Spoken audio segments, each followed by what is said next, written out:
ये पीआर यादव का theory portion है। इसको पढ़ने के बाद हम एमसीक्यू पर मूव करेंगे। मैंने इसका पीडीएफ इसलिए प्रोवाइड नहीं किया है जिससे आप खुद से नोट्स बनाएं। खुद का नोट्स बनाने से रिवीजन टाइम पे इजी पड़ता है। और अगर आपको मेरा ये डिस्कशन का मेथड अच्छा लगा तो लाइक कीजिए, और पीआर यादव के जिस भी टॉपिक पे वीडियो चाहते हैं तो कमेंट कीजिएगा। तो चलिए स्टार्ट करते हैं।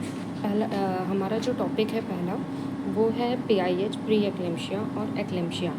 तो सबसे पहले हम देखते हैं कि पीआईएच क्या होता है। पीआईएच क्या होता है? पीआईएच का मतलब होता है प्रेगनेंसी इंड्यूस्ड हाइपरटेंशन। और प्रेगनेंसी इंड्यूस्ड हाइपरटेंशन को पहले टॉक्सीमिया नाम से जाना जाता था। पहले टॉक्सीमिया नाम से जाना जाता था।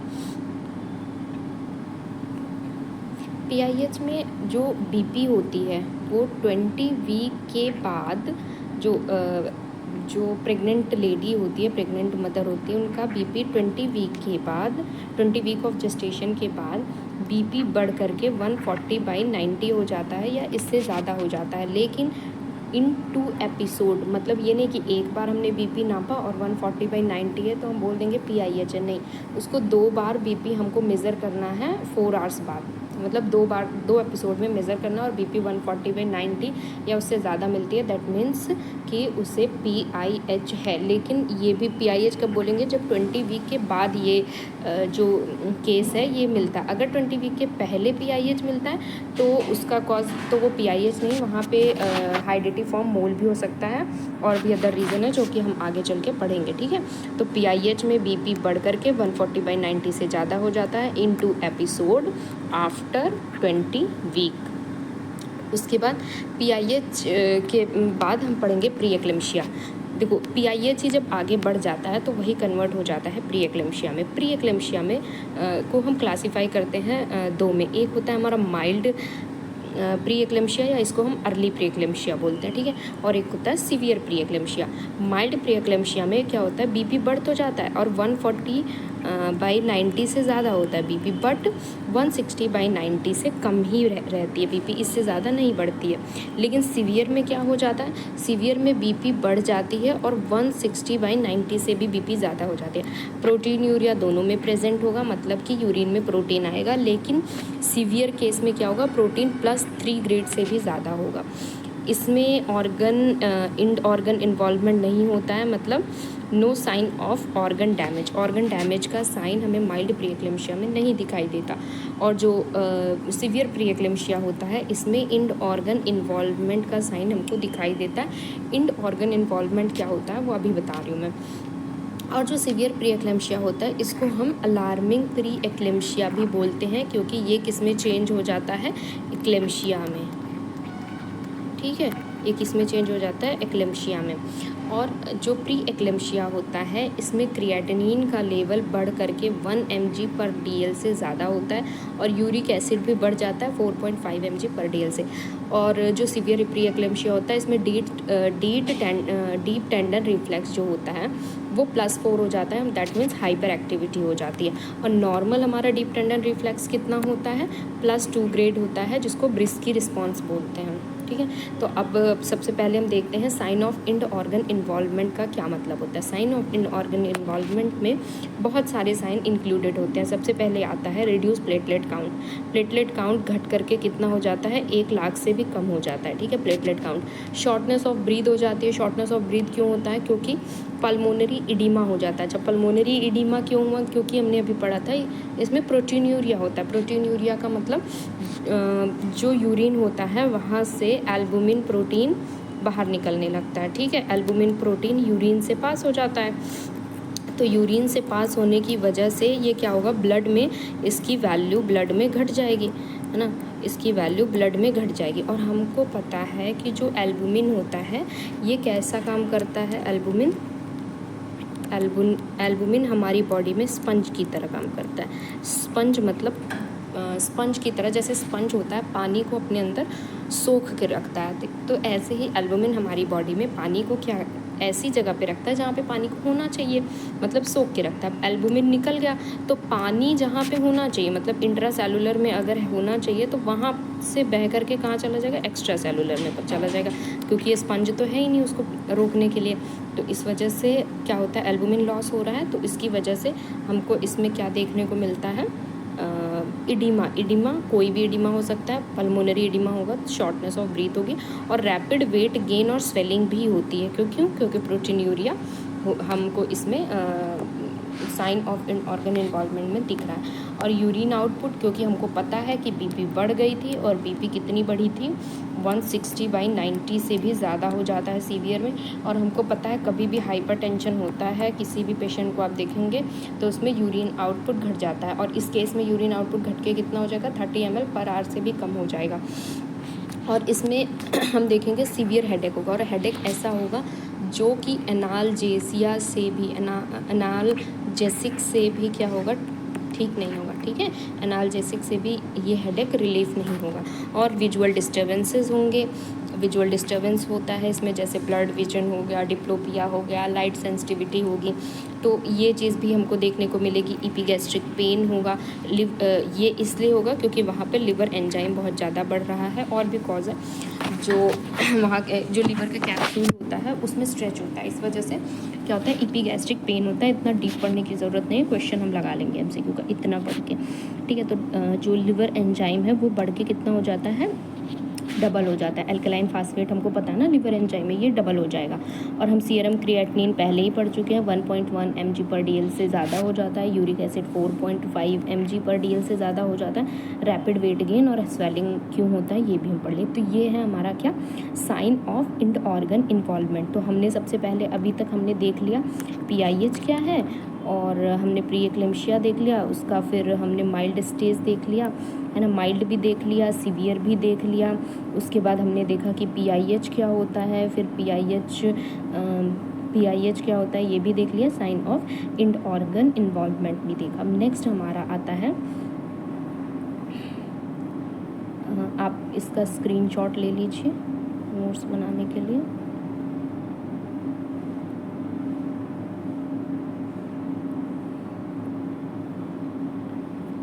नेक्स्ट क्या होता है, नेक्स्ट में हम देखते हैं, हमने पहले ही पढ़ लिया PIH क्या होता है। PIH में बीपी बढ़ जाती है, वो कितनी बढ़ जाती है, 140/90 से बढ़ जाती है।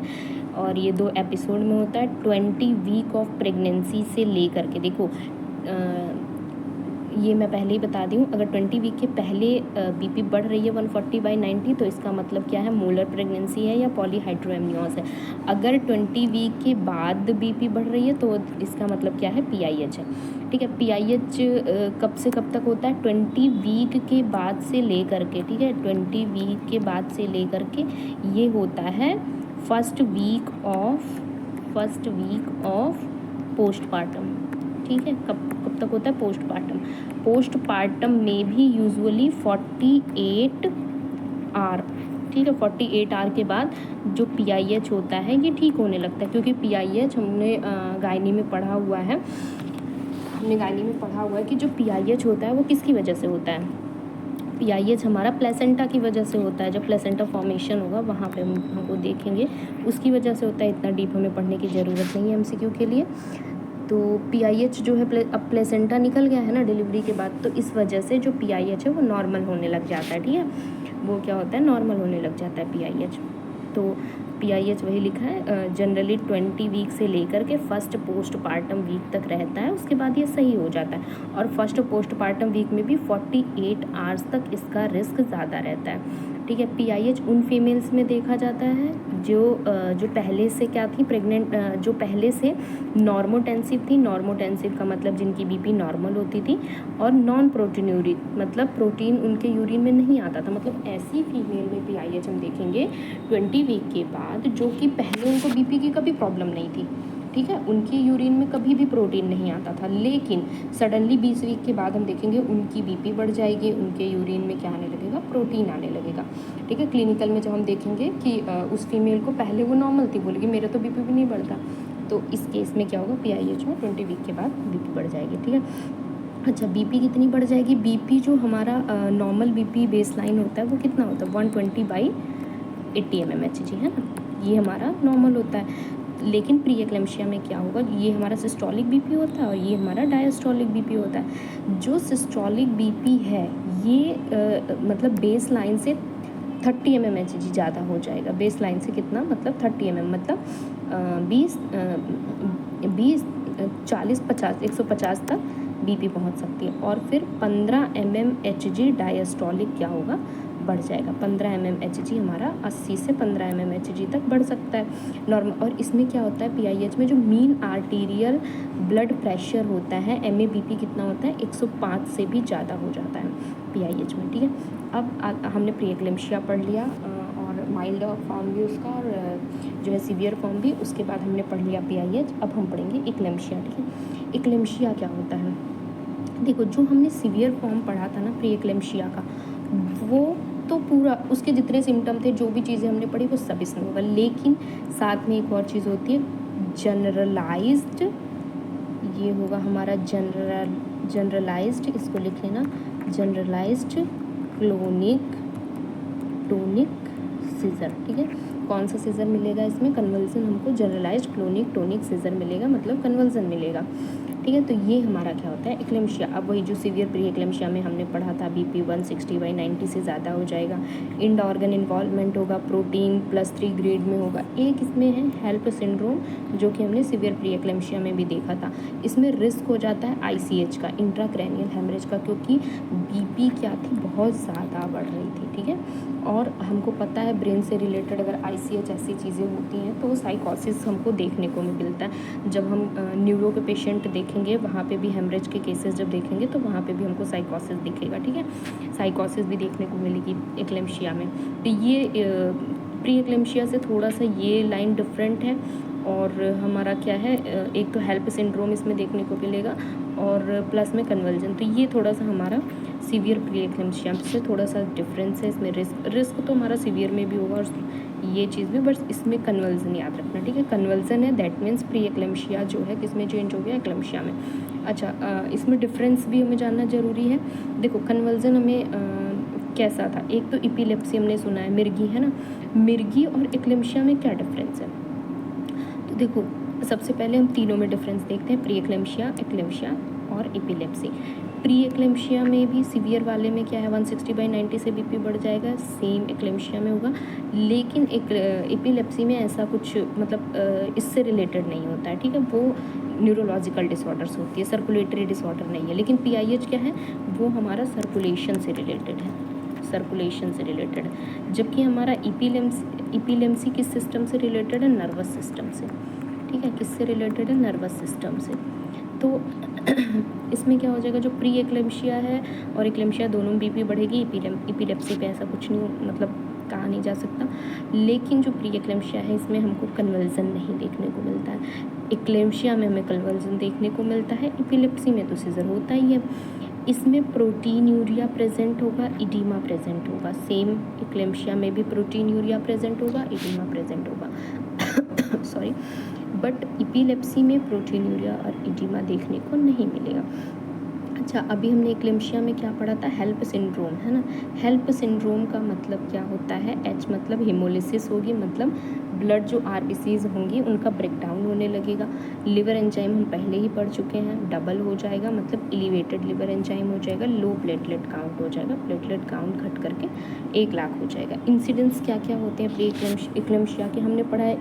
PIH का जो सबसे सीवियर फॉर्म होता है वही क्या होता है, वही हमारा एक्लेम्शिया होता है। और हमको पता है PIH डिलीवरी के बाद क्या होता है, सही हो जाता है ना, जब प्लेसेंटा रिमूव हो जाता है तो सही हो जाता है। तो इसके एक्लेम्शिया के इंसिडेंसेस देखेंगे हम। सबसे ज़्यादा एक्लेम्शिया का इंसिडेंट देखते हैं एंटीपार्टम में, मतलब फीमेल जब प्रेग्नेंट है, इंट्रापार्टम डिलीवरी के टाइम पे, पोस्टपार्टम में सिर्फ 20% देखने को मिलता है। तो इंट्रापार्टम में 50% होता है इंसिडेंस एक्लेम्शिया का, सबसे ज़्यादा एंटीपार्टम में ही होता है, फिर इंट्रापार्टम में, फिर उसके बाद पोस्टपार्टम में 20% होता है। यूजुअली 48 आवर्स का रिस्क रहता है। उसके बाद हमने पढ़ा था PIH 1 वीक में कम्प्लीटली सही हो जाता है। क्यों, क्योंकि प्लेसेंटा रिमूव हो चुका है, ठीक है। ये स्क्रीनशॉट ले लीजिए आप नोट्स बनाने के लिए।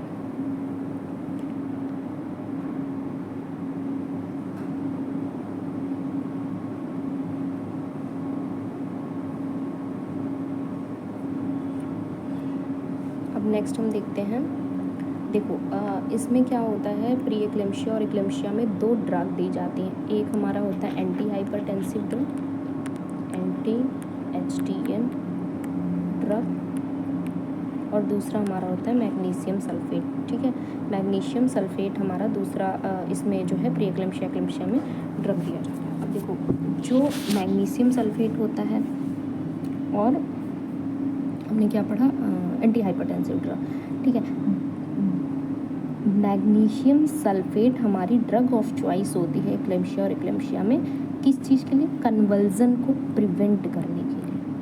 ठीक है, तो मैग्नीशियम सल्फेट क्यों देते हैं, ये ड्रग ऑफ चॉइस किसके लिए, कन्वर्जन को प्रिवेंट करने के लिए। ठीक है, ये याद रखना कि मैग्नीशियम सल्फेट का रिलेशनशिप हाइपरटेंशन से नहीं है, मतलब बीपी को ये ना कंट्रोल करेगा ना बढ़ाएगा, कोई मतलब नहीं है। बीपी को कंट्रोल करने के लिए, मतलब हाइपरटेंशन को कंट्रोल करने के लिए एक्लेम्शिया और प्री एक्लेम्शिया में ड्रग ऑफ चॉइस क्या होती है, लेबेटालॉल होती है। ठीक है, तो अभी हम देखेंगे magnesium sulphate. Magnesium sulphate pre eclampsia में किस लिए दिया जाएगा, प्रोफाइलैक्सिस के लिए दिया जाएगा, कि मतलब जो सीज़र आ रहा है वो ना आए, और एक्लेम्शिया में क्या है, सीज़र तो आ ही रहा था, तो उसको प्रिवेंट करने के लिए हम मैग्नीशियम सल्फेट देंगे। ठीक है, तो मैग्नीशियम सल्फेट बहुत मतलब ख़तरनाक दवा है, तो इसको बहुत ध्यान से एडमिनिस्टर करना होता है। कैसे, इसमें हम कुछ चीज़ें पढ़ेंगे। सबसे पहले इसका नाम, ये कौन से क्लास में आता है, जो मैग्नीशियम सल्फेट है ये है एंटी कन्वल्जेंट ड्रग और CNS डिप्रेसेंट। ठीक है, सेंट्रल नर्वस सिस्टम को क्या करता है, डिप्रेस करता है, इसी की वजह से सीजर कंट्रोल हो जाता है। रूट इसका होता है IV भी दिया जाता है, IM भी दिया जाता है, लेकिन क्या होता है, IM स्टार्ट करने से पहले हमको IV देना होता है, हम डायरेक्ट IM स्टार्ट नहीं करते हैं। इसकी डोज अगर देखी जाए तो ये दो डोज में दिया जाता है, एक होता है लोडिंग डोज, एक होता है मेंटेनेंस डोज। जो लोडिंग डोज होता है वो स्टार्ट डोज होती है। ठीक है, इसमें पहले मैंने बताया IM के पहले हमको क्या देना होता है, हमको IV देना होता है। ठीक है, IM के पहले हमको IV देनी होती है। तो IV जो है सबसे पहले हम कितना देंगे, 4 to 6 ग्राम देंगे, याद रखना mg नहीं है, ग्राम है। देन और ये कितनी देर में चलना चाहिए, जो हम IV देंगे 15 to 20 मिनट में। 4 to 6 ग्राम हम लोड करेंगे और उसको कितनी देर में चलाएंगे, 15 से 20 मिनट। ये हमारा चलाने के बाद फिर हम IM देंगे स्टार्ट डोज इसकी 10 ग्राम में 2 ग्राम हम ईच बटक में देंगे, मतलब पहले इस वाले बटक में 2 ग्राम, फिर इस वाले बटक में 2 ग्राम, फिर इस वाले बटक में 2 ग्राम, फिर इस तरह से देंगे। ठीक है, मतलब सर्कुलेटरी वे में देंगे। उसके बाद आता है मेंटेनेंस डोज। लोडिंग डोज के बाद हम मेंटेन रखेंगे उस डोज को। सबसे पहले क्या होगा, IV देंगे, IV में 1 से 2 ग्राम पर आवर देंगे, मतलब 1 घंटे में कितना देर चलेगा, 1 to 2 ग्राम जो मैग्नीशियम सल्फेट है 1 घंटे में चलेगा। IM कितना होगा, 5 ग्राम इन 4 आवर। ठीक है, 4 आवरली 4 घंटे पे 5 ग्राम देना है। अब ये हमने पढ़ ही लिया, drug of choice pre eclampsia में कन्वर्जन के लिए मैग्नीशियम सल्फेट होगा, और ड्रग ऑफ चॉइस जो हमारा एक्लेम्शिया और प्री एक्लेम्शिया में हाइपरटेंशन के लिए लेबेटालॉल होगा। ठीक है, एंटीडोट इसका बहुत इंपॉर्टेंट है, एंटीडोट इसका होता है कैल्शियम ग्लूकोनेट। ठीक है, मैग्नीशियम सल्फेट का एंटीडोट क्या होता है, कैल्शियम ग्लूकोनेट। अब नर्सिंग रिस्पॉन्सिबिलिटी हम देखेंगे, नर्सिंग रिस्पॉन्सिबिलिटीज़ क्या होती हैं इसमें सबसे पहले वाइटल्स, जब भी हम मैग्नीशियम सल्फेट को एडमिनिस्टर करेंगे तो उसमें हमको वाइटल साइन को असेस करना होता है 15 minute with in. IV dose हम जैसे ही देंगे 15 मिनट के अंदर ही हमको उसका वाइटल चेक करना है, और IM डोज देंगे 30 मिनट। ठीक है, हर 30 मिनट पे हमें चेक करना ही करना है। मॉनिटर क्या क्या करना है, serum magnesium level, therapeutic level कितना होता है, 4 to 7 मिली इक्विवेलेंट होता है। टॉक्सिक लेवल कितना होता है, अगर 12 से ज़्यादा है मतलब सीरम की टॉक्सिसिटी हो गई है। ठीक है, फिर हम मैग्नीशियम को एडमिनिस्टर नहीं करते हैं, अगर टॉक्सिसिटी उसकी हो गई है तो मैग्नीशियम एडमिनिस्टर नहीं करते। असेस करेंगे यूरिन आउटपुट को, नोटिफाई करेंगे फिजिशियन को, अगर उसका urine output 30 ml per hour से कम हो गया है तो एग्जामिन करेंगे पटेलर रिफ्लेक्स को, ये एब्सेंट नहीं होना चाहिए। ठीक है, अगर एब्सेंट है तो मैग्नीशियम सल्फेट को क्या कर देंगे, स्टॉप कर देंगे। ठीक है, अगर ऐसा होता है कि ये एब्सेंट हो गया, हम मैग्नीशियम सल्फेट को तुरंत स्टॉप करके नोटिफाई करेंगे फिजिशियन को। 1 ml ऑफ 2% जाइलोकेन हम यूज़ कर सकते हैं, ताकि जब हम उसको एडमिनिस्टर कर रहे हैं बटक में तो क्या हो, पेन नहीं हो। ठीक है, मसाज कराएंगे बटक में, इंजेक्शन देने के बाद मसाज करनी है। प्रिपेयर रखना है एंटीडोट, जब भी हम एडमिनिस्टर करने जाएं उसके पहले ही हमको एंटीडोट प्रिपेयर रखना है। लेवल ऑफ कॉन्शियसनेस को भी हमको असेस करना है, क्योंकि मैग्नीशियम सल्फेट की टॉक्सिसिटी से जो लेवल ऑफ कॉन्शियसनेस होता है ये डिक्रीज़ कर जाता है। अब आप इसका स्क्रीनशॉट ले लीजिए।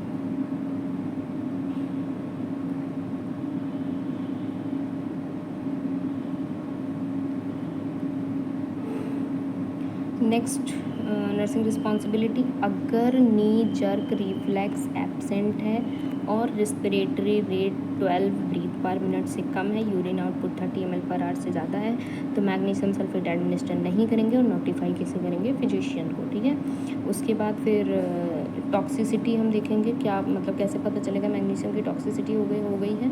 रिस्पिरेटरी रेट को मतलब एवरी मिनट हम काउंट, मतलब 1 मिनट में हमको काउंट करना है। 60 ब्रीथ पर मिनट से ज़्यादा होना चाहिए, तभी हम मैग्नीशियम एडमिनिस्टर करेंगे। उसके बाद पटेलर रिफ्लेक्स चेक करेंगे, वो भी +2 होना चाहिए। और मेज़र करेंगे बीपी को, बीपी उसकी बड़ी नहीं होनी चाहिए, घटी नहीं होनी चाहिए। उसके बाद फिर यूरिन आउटपुट को मेज़र करेंगे, 30 ml पर आवर से ज़्यादा होना चाहिए। Serum magnesium toxicity level therapeutic होना चाहिए, तभी मैग्नीशियम सल्फेट एडमिनिस्टर करना है। अच्छा, साइन क्या होते हैं मैग्नीशियम टॉक्सिसिटी के? साइन होते हैं मैग्नीशियम का लेवल जो है, सीरम मैग्नीशियम 6 to 8 mg पर DL होना चाहिए। हमको पता है, अभी पीछे हमने पढ़ा, वैसे वो ज़्यादा सही है। मिली इक्विवेलेंट ये क्या होता है, पर DL क्या होता है, ये थेराप्यूटिक लेवल होता है। ठीक है, ये थेराप्यूटिक लेवल होता है। 12 से ज़्यादा होता है तो टॉक्सिक लेवल होता है। ठीक है, 7 से ज़्यादा है तब भी रिस्क टॉक्सिसिटी हो गई है। रिफ्लेक्स एब्सेंट होगा मतलब टॉक्सिसिटी हो गई है। कौन सा रिफ्लेक्स? Deep tendon. ठीक है, डीप टेंडन रिफ्लेक्स एब्सेंट होगा तो इसका मतलब टॉक्सिसिटी हो गई है। कार्डियक डिप्रेशन अगर दिखाई देगा, दैट मीन्स उसका पल्स रेट कितना हो गया, 60 बीट पर मिनट से कम हो गया है, तो इसका मतलब कार्डियक डिप्रेशन है, मतलब कि टॉक्सिसिटी हो गई है। रिस्पिरेटरी रेट अगर 12 से कम है तो भी टॉक्सिसिटी हो गई है। फ्लश्ड फेस में भी, मैग्नीशियम टॉक्सिसिटी में हमको फ्लश्ड फेस भी दिखाई देगा और स्लरिंग स्पीच भी दिखाई देगा। अगर ये चीज़ें हमको दिखती हैं तो हमको मैग्नीशियम सल्फेट को एडमिनिस्टर नहीं करना है, और अगर चल रहा है तो हमको तुरंत स्टॉप करना है और नोटिफाई करनी है किससे? फिजिशियन को। ठीक है, फिजिशियन को तुरंत नोटिफाई करना है और उसके पहले हमको स्टॉप करना है। तो ये इसका स्क्रीनशॉट आप ले लीजिए। तो अब हमने थ्योरी पोर्शन देख लिया, अब हम मूव करेंगे इससे रिलेटेड PR यादव के MCQ क्वेश्चंस पर। ये PR यादव के 5th एडिशन के क्वेश्चन हैं, जिसमें से पहला क्वेश्चन है हमारा, pre eclampsia is a pregnancy complication characterized by. हमने पहले ही देख लिया था प्री एक्लेम्शिया में क्या होता है। प्री एक्लेम्शिया के 2 फॉर्म हमने देखे थे। एक हमने सबसे पहले देखा था माइल्ड प्री एक्लेम्शिया और देखा था सीवियर प्री एक्लेम्शिया, जिसमें से हमने देखा था कि BP बढ़ जा रही थी, है ना। माइल्ड वाले में 160/90 से कम थी और सीवियर वाले में इससे ज़्यादा हो जा रही थी। तो इसमें पहला ही जो ऑप्शन दिया हुआ है हाई BP, सही बात है। कितनी? 160/90 से ज़्यादा किसमें थी? सीवियर वाले में, और माइल्ड वाले में कम थी 160 से, है ना। और स्वेलिंग हमको पता ही है, प्रोटीन आ रहा है यूरिन में, तो इडीमा हमने देखा, मतलब इडीमा तो होना है। लो फीटल हार्ट रेट ये बहुत बाद में होगा, सेकेंडरी, जब मतलब PIH एकदम एक्लेम्शिया में चला जाएगा, बहुत सीवियर केस हो जाएगा तो ऐसा होगा। अदरवाइज़ ये कैरेक्टराइज्ड फीचर नहीं होता है। एक्सेसिव वेट गेन ये होगा, बट कब होगा?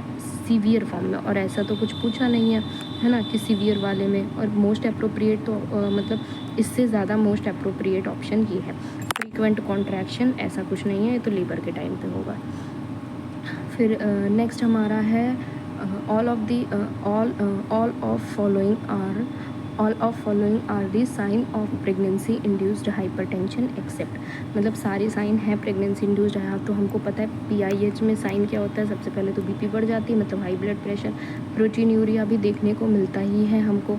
जनरलाइज्ड न्यूरैल्जिया नहीं, न्यूरैल्जिया एक नर्वस सिस्टम का डिसऑर्डर होता है, ठीक है। किसका होता है? नर्वस सिस्टम का। इसका PIH से रिलेशन नहीं है। इसमें बहुत खतरनाक वाला पेन होता है, ये जब नर्वस सिस्टम पढ़ेंगे तब देखेंगे। इडीमा क्योंकि प्रोटीनूरिया हो रहा है। तो क्या पूछा है? एक्सेप्ट, ठीक है, एक्सेप्ट एक्सेप्ट का मतलब छोड़ के, कैसे, ई एक्स होती है ना, एक्स गर्लफ्रेंड या एक्स बॉयफ्रेंड, तो उसने छोड़ दिया, तो बस उसी को छोड़ के जो चीज़ें सही हैं उन्हीं को, वही ऑप्शन हमें देखना है। तो कभी भी हमें एमसीक्यू सॉल्व करना है तो एक्सेप्ट ज़रूर देख लेना। उसके बाद क्वेश्चन है the early sign of pre eclampsia is. Early sign क्या होता है प्री एक्लेम्शिया का, हमको पता है। देखो, जो हेडेक होता है ये हमारा सीवियर फॉर्म में होता है, जबकि अर्ली साइन मतलब माइल्ड पूछ रहा है ना, माइल्ड वाला प्री एक्लेम्शिया पूछ रहा है। और पॉलीयूरिया,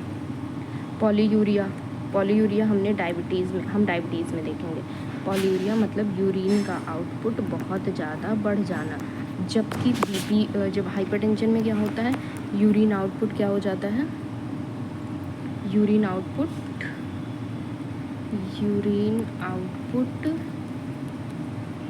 कम हो जाता है ना। और हमने इस केस में क्या पढ़ा था, 30 ml/h से भी कम हो जाएगा, ठीक है।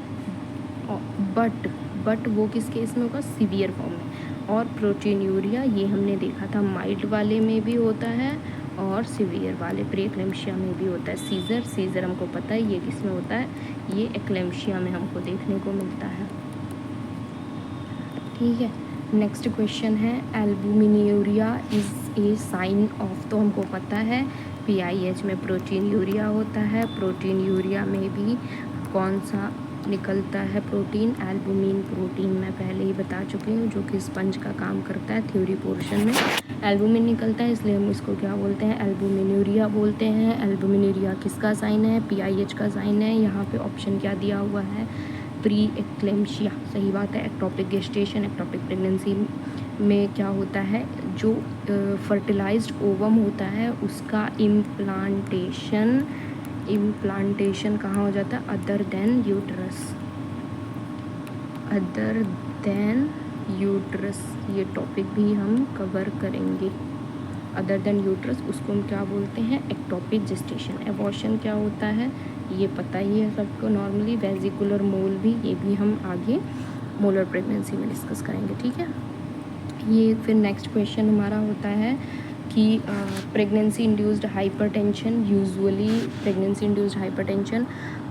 यूजुअली कब देखने को मिलता है, मैंने बताया था 20 वीक से ले करके जो PIH होता है, 20 वीक से ले करके फर्स्ट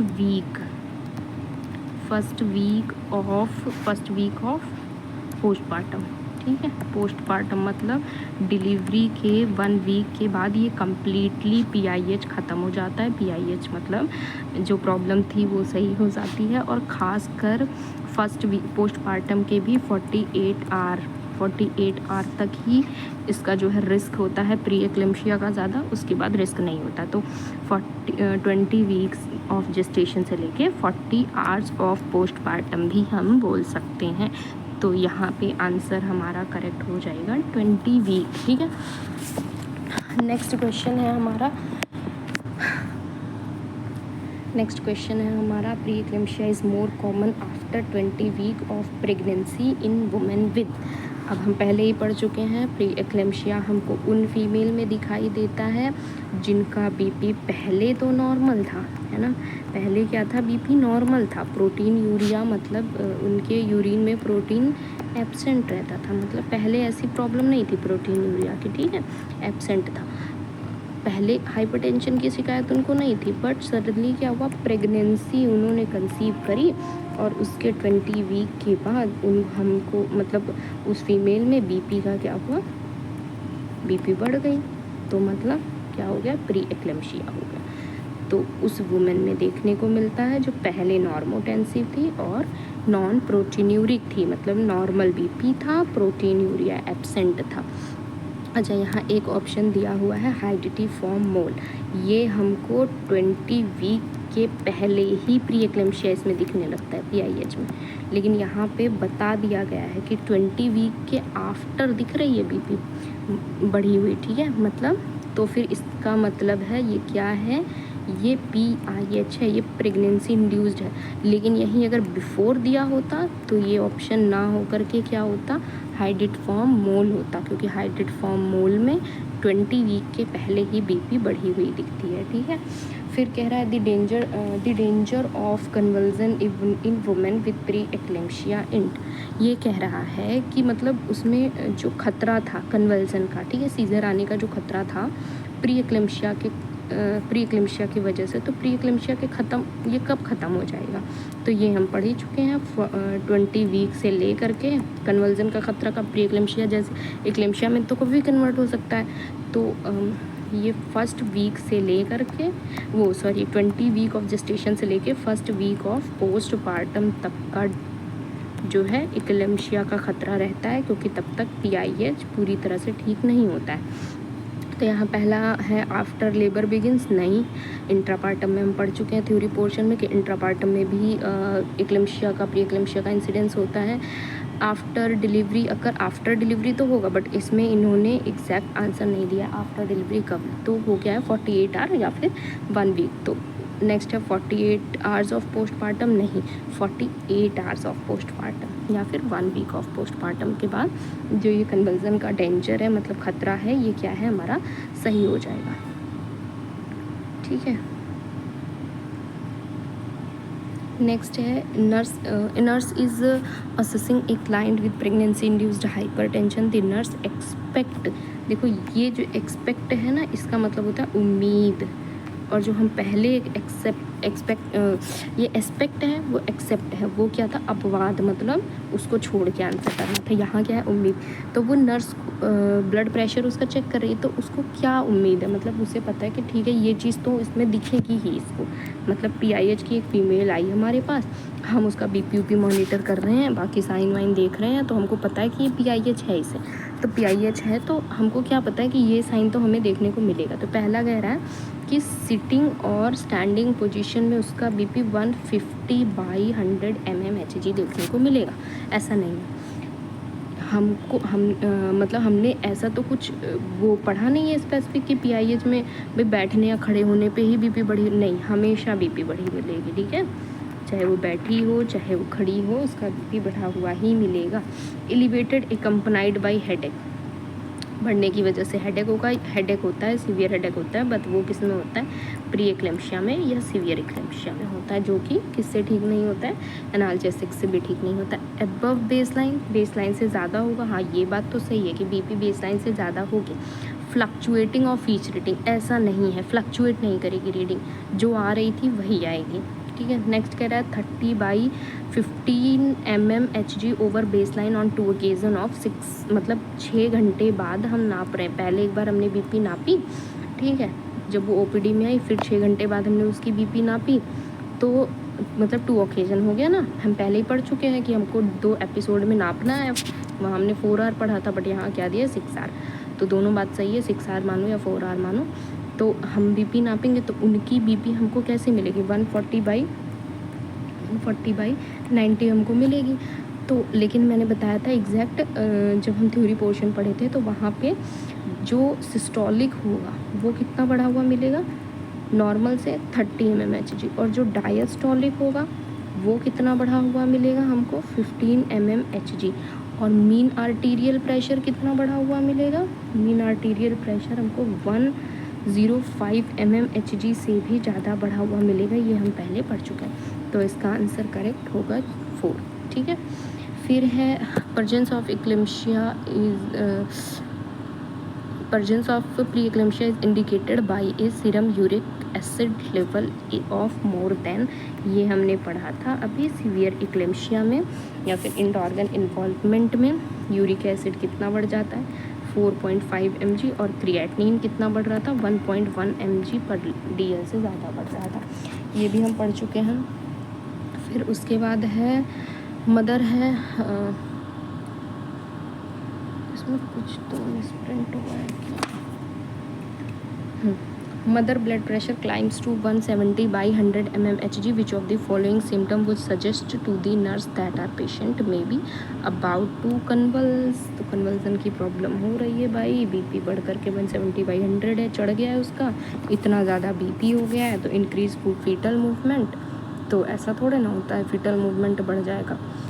उसके बाद कह रहा है डिक्रीज टेम्परेचर, टेम्परेचर से प्री एक्लेम्शिया का कोई लेना देना नहीं है, हमने ऐसा कुछ भी नहीं पढ़ा था।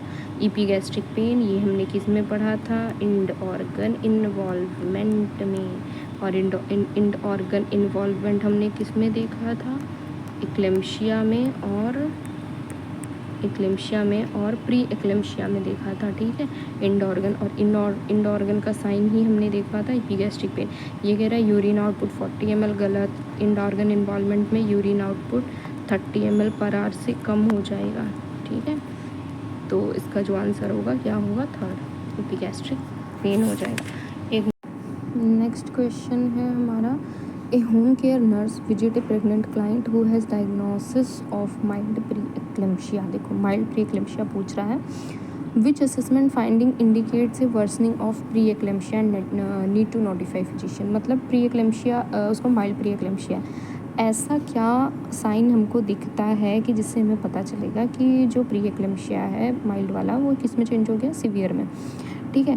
तो वही हमसे उसका एक तरह से साइन पूछ रहा है। तो पहला कह रहा है यूरिन आउटपुट इंक्रीज़, नहीं, यूरिन आउटपुट तो घट जाता है ना। Dependent edema are has resolve, mild pre eclampsia में भी होता है ये चीज़, तो माइल्ड, ये जो इडीमा होता है माइल्ड प्री एक्लेम्शिया में भी होता है। BP reading is prenatal base line, BP कितना हो जाता है सीवियर वाले में, 160 बाई 90।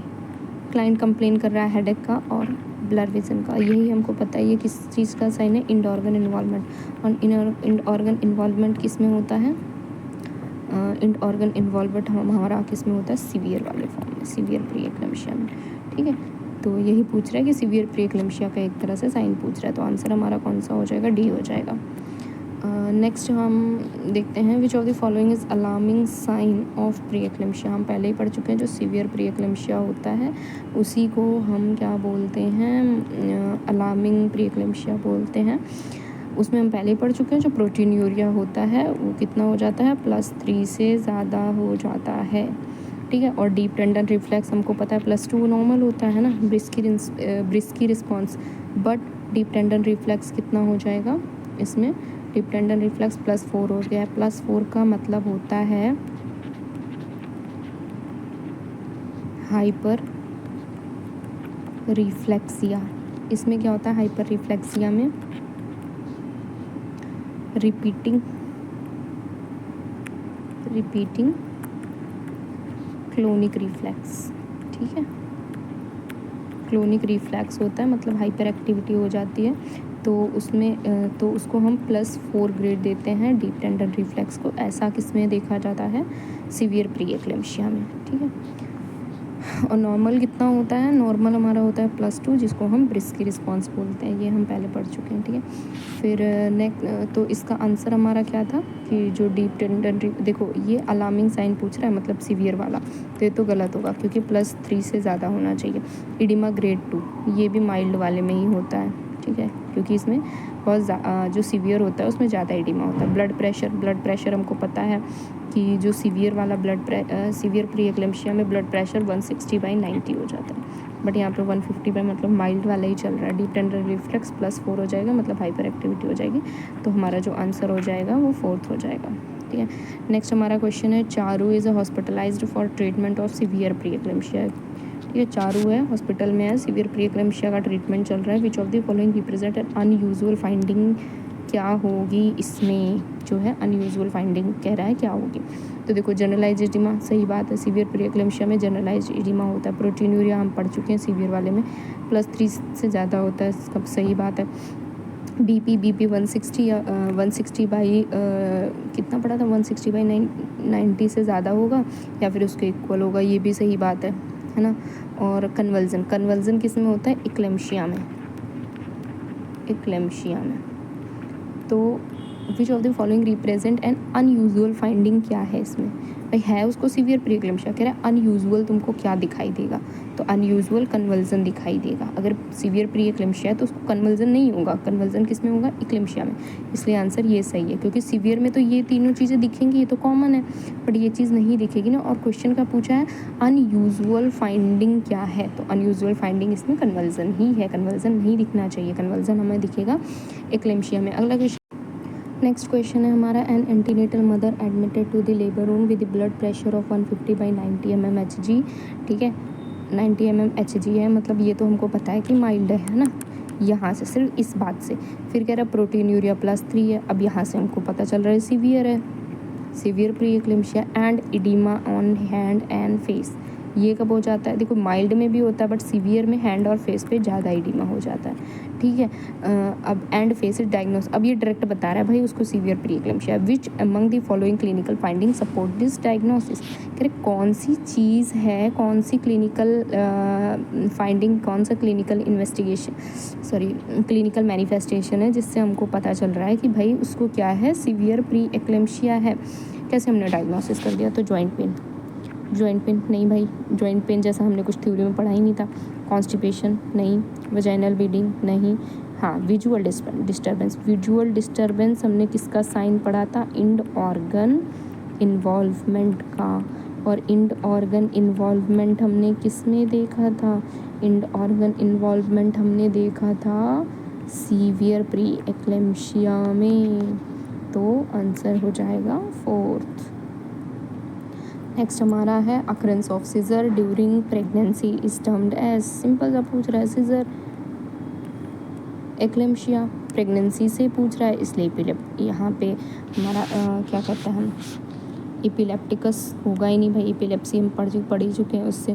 प्री एक्लेम्शिया में होता ही नहीं है सीजर, मायोक्लोनस नहीं, तो इसमें क्या हो जाएगा, प्रेगनेंसी में सीजर हो रहा है, इसका मतलब एक्लेम्शिया है, ठीक है।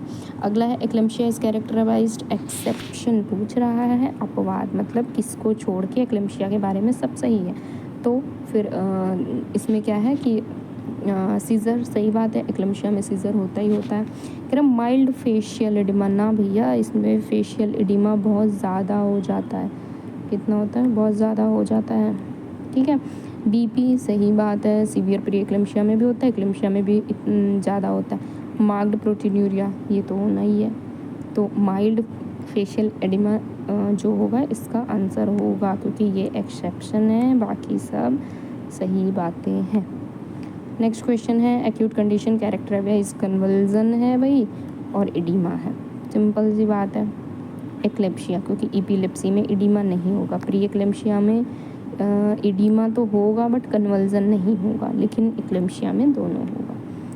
अगला क्वेश्चन है one of the important symptom of assessment of women with eclampsia है उसको, तो सिंपल सी बात है, सबसे पहले तो सीजर ढूंढ लो, सीजर दिया ही नहीं है। कह रहा है इंपॉर्टेंट सिम्टम, वेट गेन, हाँ वेट गेन तो होता है, कंसनट्रेटेड यूरिन, ठीक है, हाइपरटेंशन, फीलिंग ऑफ फटीग, देखो होती तो सारी बातें, बट ये क्या कह रहा है, इम्पॉर्टेंट सिम्टम क्या है, तो इम्पॉर्टेंट सिम्टम हाइपरटेंशन, ठीक है। एक्लेम्शिया प्री एक्लेम्शिया PIH का मेन चीज़ तो हम पहले बीपी ही पढ़ रहे हैं ना, कि बीपी बढ़ जाएगी, उसके बाद ये सब बीपी बढ़ने के कारण हो रहे हैं, तो मेन जो प्राइमरी सिम्टम है हमारा क्या है, हाइपरटेंशन, ठीक है। इंसिडेंस ऑफ एंटीपार्टम एक्लेम्शिया ये भी हम पढ़ चुके हैं, एंटीपार्टम में हमारा 50 था, इंट्रापार्टम में हमारा 30 था, और पोस्टपार्टम में इंसिडेंस जो था वो 20% था, तो इसका आंसर जो हो जाएगा हमारा वो हो जाएगा 50%। नेक्स्ट क्वेश्चन है the complication of eclampsia includes the following except, फिर से एक्सेप्शन पूछ रहा है कि कॉम्प्लिकेशन जो होगा एक्लेम्शिया का उसमें क्या होगा, देखो सेरेब्रल हेमरेज सही बात है, एक्लेम्शिया में बहुत ज़्यादा रिस्क होता है क्योंकि बीपी बहुत ज़्यादा बढ़ जाती है, 160/110 से भी ज़्यादा बीपी बढ़ जाती है। हाइपोथर्मिया ना, टेम्परेचर से हमने कोई रिलेशन ही नहीं देखा था, हाँ अगर बीपी बहुत ज़्यादा बढ़ रही थी, सीजर आ रहा तो साइकोसिस भी उसका, जहाँ पे हमने थ्योरी ब्लॉक में हेल्प साइन पढ़ा था वहीं पे मैंने लिखा था कि इंट्राक्रेनियल हेमरेज का रिस्क भी बढ़ जाएगा और साइकोसिस भी दिखाई देगी, हमको पता ही है कि ब्रेन से रिलेटेड ऐसा होता है, क्या कहते हैं, तो फिर साइकोसिस तो दिखना ही है। पल्मोनरी एडिमा, रेनल फेलियर, ये इंड ऑर्गन इन्वॉल्वमेंट का साइन है, तो ये बात भी सही है। ठीक है, तो हाइपोथर्मिया इसका आंसर जो होगा, मतलब एक्सेप्शन क्या है, हाइपोथर्मिया, तो आंसर यही हो जाएगा। नेक्स्ट क्या है, एक्शन ऑफ मैग्नीशियम सल्फेट, ये भी हम पढ़ चुके हैं। मैग्नीशियम सल्फेट जो है वो प्रिवेंट करता है किससे, सीजर से। प्रिवेंट किससे करता है, सीजर से। ये ड्रग ऑफ चॉइस होती है सीजर के लिए, किसमें, एक्लेम्शिया में। ठीक है, तो ये कैसा होता है, एंटी कन्वल्जेंट होता है और CNS डिप्रेसेंट होता है, ये भी हम थ्योरी में पढ़ चुके हैं। फिर है drug of choice in pre eclampsia. Pre eclampsia में ड्रग ऑफ चॉइस, अब देखो मैंने बताया था ड्रग ऑफ चॉइस अगर हाइपरटेंशन के लिए पूछे तो फिर क्या होगा, लैबेटोलॉल होगा, ये भी हम पढ़ चुके हैं थ्योरी में, लैबेटोलॉल होगा। लेकिन ड्रग ऑफ चॉइस किस, यहाँ पे तो लैबेटोलॉल दिया ही नहीं, तो इसका मतलब है भैया किसको पूछ रहा है, ये पूछ रहा है सीजर को लेके। तो सीजर को लेके कौन सा हो जाएगा, सीजर को लेके हमारा मैग्नीशियम सल्फेट हो जाएगा आंसर। ठीक है, नेक्स्ट क्वेश्चन है medical management of women admitted in emergency, फिर वही एक्लेम्प्टिक सीजर आ रहा है, मैग्नीशियम सल्फेट चलेगा उसको। अगला है 16 year old admitted with severe pregnancy induce PIH given intravenous magnesium sulphate, इसको दिया जा रहा है। The nurse should obtain which of the following information, मतलब एक फीमेल है वो एडमिटेड है PIH की वजह से, उसका इंट्रावेनस मैग्नीशियम सल्फेट चल रहा है। ठीक है, इंट्रावेनस मैग्नीशियम सल्फेट चल रहा है, तो nurse should obtain which one of the following information, उसको कौन सी इन्फॉर्मेशन उससे ऑब्टेन होगी।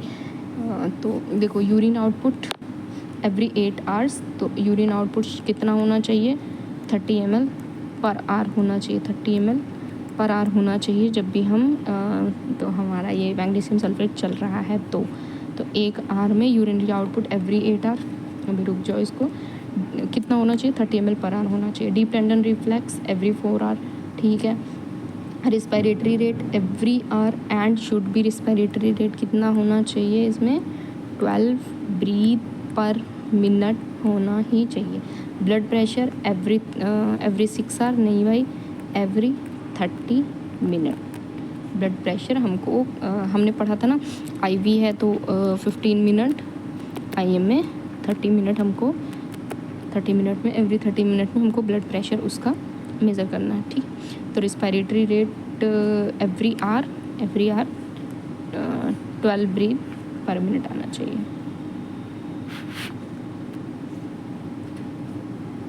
तो इसका आंसर हो जाएगा C।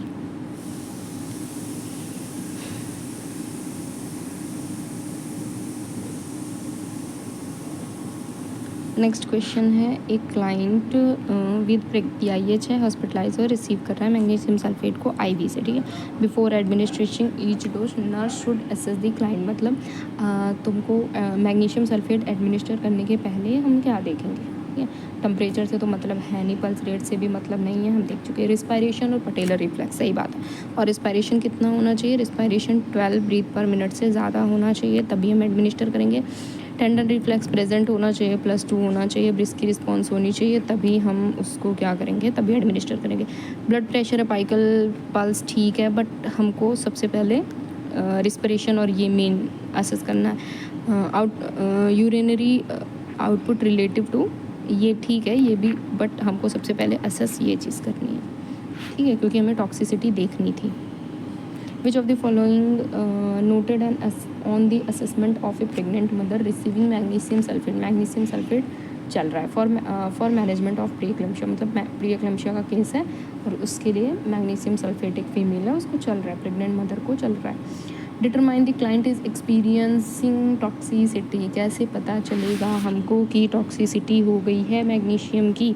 तो मैग्नीशियम की टॉक्सिसिटी के लिए हमने क्या क्या चीज़ें पढ़ी थी, हमने पढ़ा था मैग्नीशियम सल्फेट का जो लेवल है वो हमारा 6 to 8 mg/TL होना चाहिए, ठीक है, होना ही चाहिए। डीप टेंडन रिफ्लेक्स प्रेजेंट होनी चाहिए, ठीक है, प्रेजेंट होनी चाहिए, नहीं है इसका मतलब टॉक्सिसिटी हो गई है। कार्डियक डिप्रेशन अगर है, कार्डियक डिप्रेशन मतलब उसका पल्स रेट अगर 60 से कम हुआ तो इसका मतलब कि कार्डियक डिप्रेशन हो गया है, मतलब टॉक्सिसिटी हो गई।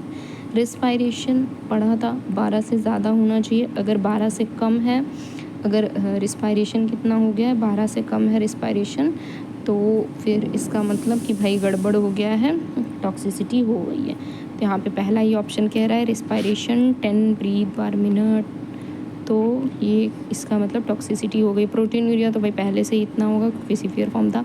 Presence of deep tendon reflex, ये टॉक्सिसिटी का साइन नहीं है, नॉर्मल साइन है। सीरम का मैग्नीशियम लेवल 6 मिली इक्विवेलेंट पर लीटर सही है।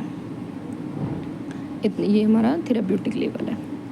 फिर उसके बाद कह रहा है a patient in 28 weeks of gestation is receiving labetalol मिल रहा है। मतलब लेबेटोलॉल क्या है, हमारा एक एंटी हाइपरटेंसिव ड्रग है। कैसी ड्रग है, एंटी हाइपरटेंसिव ड्रग है, और वो भी एक्लेम्शिया प्री एक्लेम्शिया के लिए हाइपरटेंशन में ड्रग ऑफ चॉइस लेबेटोलॉल। और मैग्नीशियम सल्फेट सीजर के लिए ड्रग ऑफ चॉइस है।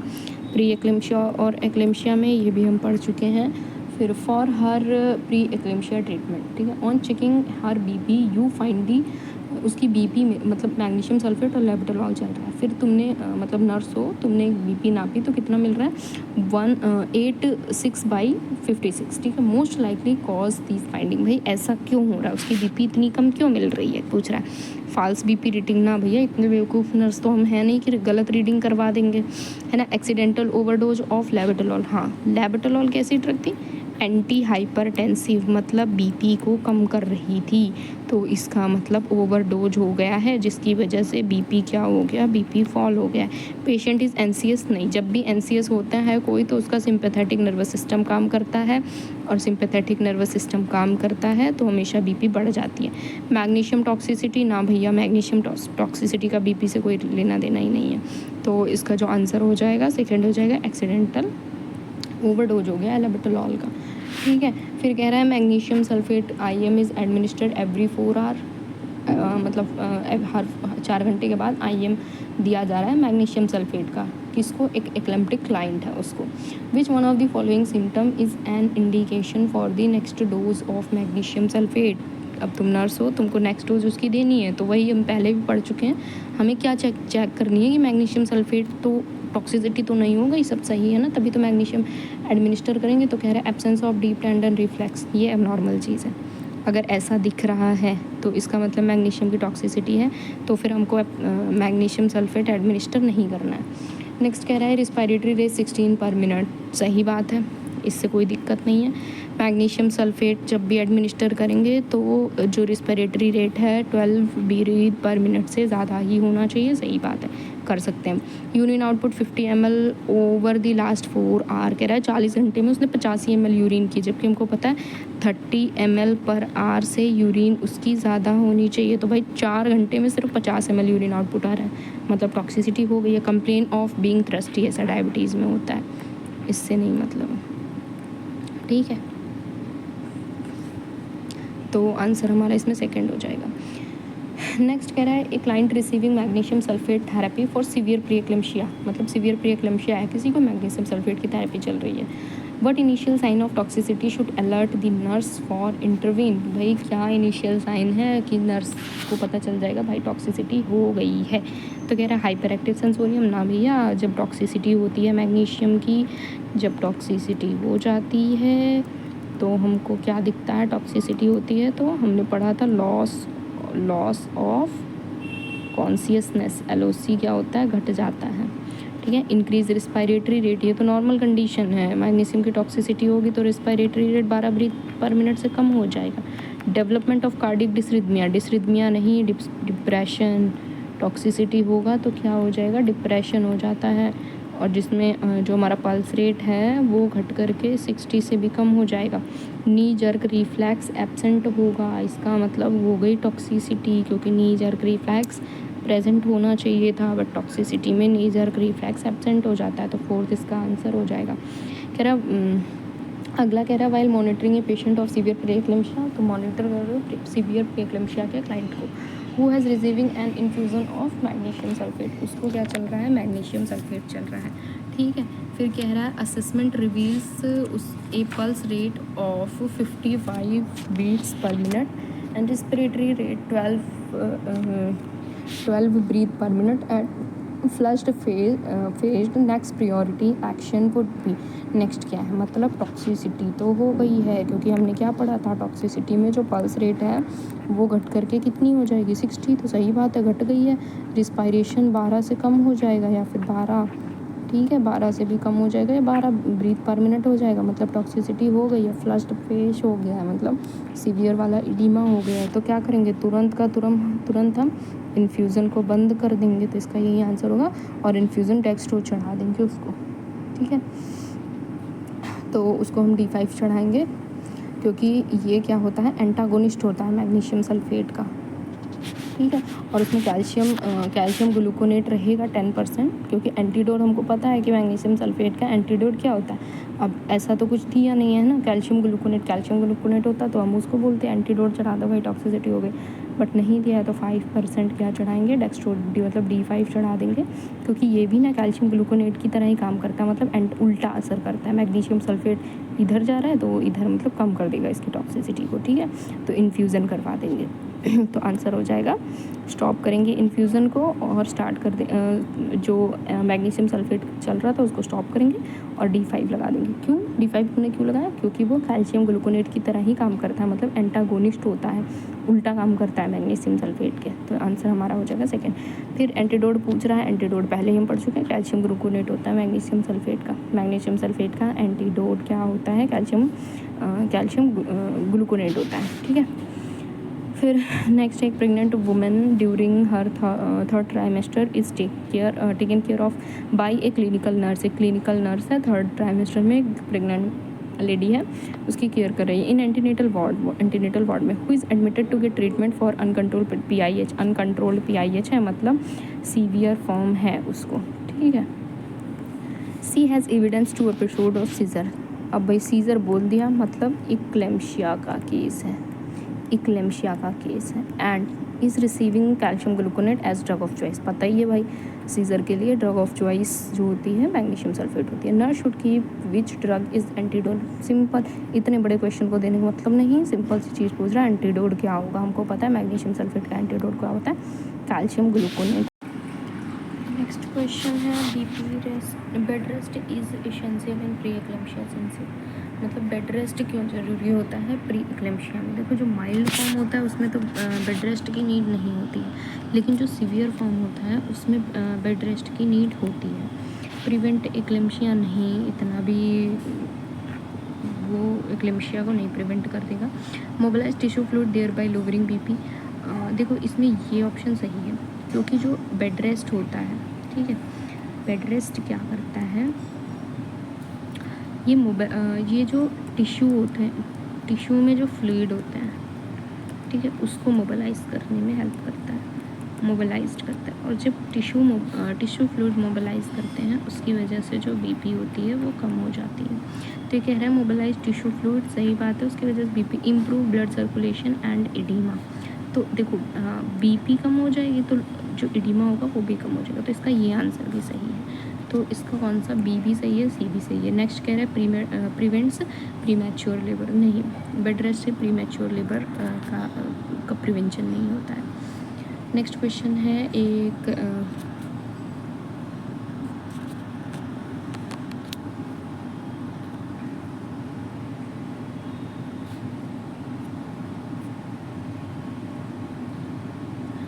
नेक्स्ट क्वेश्चन है, the importance of measuring the intake and output of women admitted with toxaemia of pregnancy. इस थ्योरी पोर्शन में हमने पढ़ा है कि जो PIH होता है उसको हम क्या बोलते हैं, उसको हम टॉक्सीमिया बोलते हैं, ठीक है।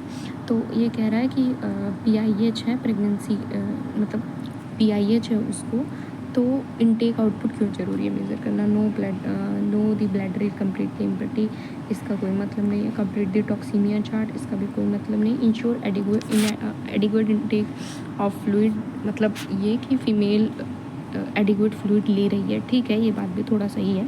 So relationship between intake and output, देखो अगर PIH है तो हमको पता चलना चाहिए सीवियर फॉर्म में ना कन्वर्ट हो जाए, और सीवियर फॉर्म में कन्वर्ट होने का मतलब है कि 30 ml/h से कम हो गया है उसका यूरिन आउटपुट। 30 ml/h से कम हो गया, इसका मतलब सीवियर है। तो इसीलिए ये इनटेक और आउटपुट का रिलेशनशिप किससे है, PIH से है। इसीलिए आंसर जो है ये मेन सही है, ये हमारा फर्स्ट प्रायोरिटी आंसर होगा। तो MCQ में हमें ये भी देखना होता है कि मोस्ट अप्रोप्रिएट आंसर कौन सा है, ठीक है। तो हमारा नेक्स्ट क्वेश्चन है, a client is in the hospital undergoing therapy of severe PIH, ठीक है, सीवियर PIH की थेरेपी चल रही है। इफ़ इक्लेम्शिया अकर्स, मतलब सीजर आने लगा मान लो, तो नर्स का फर्स्ट एक्शन क्या होगा? नर्स फर्स्ट क्या मेंटेन करेगी? देखो कभी भी सीजर आता है, चाहे वो PIH का हो चाहे वो एपिलेप्सी का हो, सबसे पहले हमारा प्रायोरिटी होता है इंजरी से प्रिवेंट करना, ये हमारी सेकेंड प्रायोरिटी होती है, ठीक है। पहले तो भाई उसको आसपास की चीज़ों को हटाओगे तभी तो तुम पोजीशनिंग दोगे, और पोजीशनिंग दोगे तभी तो उसका क्या मेंटेन होगा, एयरवे मेंटेन होगा, है ना, पोजीशनिंग से। तो सबसे पहले हमको प्रिवेंट करना होता है इंजरी से, ये हमारे सीज़र का पहला प्रिवेंशन होता है, मतलब पहला एक्शन होता है। नेक्स्ट है, when preparing the room of admission of a multi-gravid client 36 year gestation diagnosed with, मतलब एक ये मेनली कह रहा है सीवियर प्रीक्लेम्शिया के एक पेशेंट है, ठीक है। और which of the following would nurse obtain, मतलब लेबर रूम में एडमिशन करवाते टाइम क्या चीज़ तुम्हें, ऑक्सीजन इन्फ्यूजन सोल्यूशन देखना है, डिस्पोजेबल टंग ब्लेड होनी चाहिए, पोर्टेबल अल्ट्रासाउंड मशीन होनी चाहिए, पैडिंग ऑफ साइड रेल होना चाहिए। ये तीनों बातें भी सही हैं, ये तीनों तो होंगे, बट ये तो नॉर्मल प्रीक्लेम्शिया नहीं है तब भी होने चाहिए, है ना।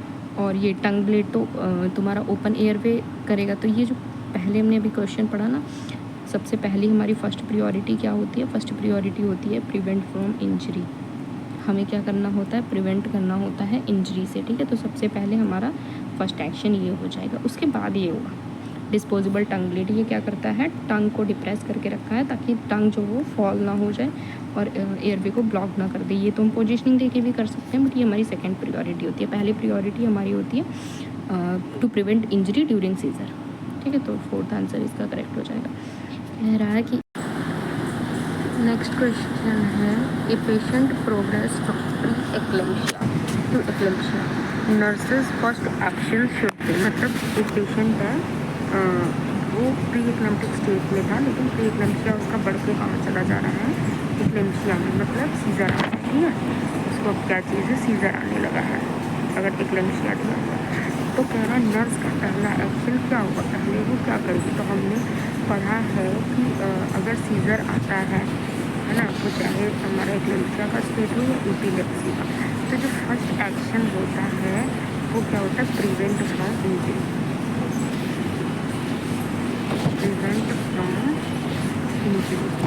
और हमारा जो सेकंड प्रायोरिटी होती है, सेकंड एक्शन जो होता है हमारा, वो क्या होता है?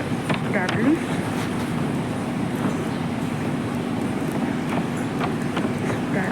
एयरवे। तो यहाँ पे चारों ऑप्शन में प्रिवेंट फ्रॉम इंजरी नहीं दिया, तो हम सेकेंड ऑप्शन ढूंढेंगे और वो है clear and maintain and open airway. तो ऑप्शन क्या हो जाएगा? हमारा बी करेक्ट हो जाएगा इसमें। नेक्स्ट है dietary management of pre eclampsia, मतलब प्री एक्लेम्शिया है किसी को, है ना, मतलब बीपी बढ़ी हुई है, ठीक है, मतलब हाइपरटेंशन है, तो हम उसको क्या डाइटरी मैनेजमेंट देंगे? देखो बीपी बढ़ी है तो एक तो उसे डैश डाइट दिया जाएगा, बट डैश डाइट जैसा ऑप्शन यहाँ पे है सॉल्ट फ्री डाइट, नहीं ऐसा थोड़ा ना बिल्कुल नमक ही बंद कर देंगे, तो ऐसा नहीं है। अगर डैश डाइट दिया होता चलो ठीक है। और उसके बाद कह रहा है plenty of fluid high protein diet, हाँ सही है, प्लेंटी, देखो ये ऑप्शन रिपीट हो गया दोबारा, ये वाला ऑप्शन है। तो कह रहा है plenty of fluid, plenty of fluid तो ठीक है, इसका मतलब ये डाइटरी मैनेजमेंट इसका नहीं है प्री एक्लेम्शिया का। यहाँ हाई प्रोटीन रिच डाइट, हाँ क्यों देंगे? इसलिए देंगे हाई प्रोटीन रिच डाइट क्योंकि हमको पता है कि प्री एक्लेम्शिया में क्या होता है? प्रोटीन यूरिया होता है ना, प्रोटीन यूरिया इसका सिम्टम था, जिसमें क्या हो जाता है? लॉस हो जाता है प्रोटीन का, लॉस ऑफ प्रोटीन हो जाता है। तो इसकी वजह से जब लॉस ऑफ प्रोटीन हो जाएगा, तो प्रोटीन क्या हो जाएगा? कम हो जाएगा। तो प्रोटीन कम होने की वजह से हम उसको हाई प्रोटीन रिच डाइट खाने को बोलेंगे। तो इसका जो मोस्ट एप्रोप्रिएट आंसर होगा वो हाई प्रोटीन रिच डाइट हो जाएगी। नेक्स्ट है हमारा in severe pre eclampsia women, मतलब सीवियर प्री एक्लेम्शिया है और इसको सिंड्रोम कौन सा डेवलप हो गया? HELLP syndrome. हेल्प हम पहले ही बात कर चुके हैं, तो ये पूछ रहा है इसमें हेल्प का क्या मतलब है? हेल्प पहले ही बता चुके हैं, एच मतलब हीमोलिसिस हो रही है, मतलब ब्लड जो टूट रहा है, ब्लड जो है वो टूट रहा है। और फिर एलिवेटेड लिवर एंजाइम EL मतलब ये डबल हो जाता है, हम पढ़ चुके हैं। और उसके बाद लो प्लेटलेट काउंट, और कितना 1 लाख से कम हो जाता है। यही हेल्प का मतलब होता है। तो इसका आंसर हो जाएगा ऑल ऑफ द अबव। कह रहा है विच of the below is not a component of health. कौन सा हेल्प का कंपोनेंट नहीं है? तो इसमें ये भी कंपोनेंट है, ये भी है, ये भी है, तो पीछे ही पड़ा ये नहीं। ठीक है, तो आंसर बी करेक्ट हो जाएगा। HELLP syndrome is complication of help. किसका सिंड्रोम होता है? पढ़ चुके हैं हम, ये प्री एक्लेम्शिया का सिंड्रोम मतलब कॉम्प्लिकेशन होता है। कह रहा है कि what complication should be pregnant lady be monitor.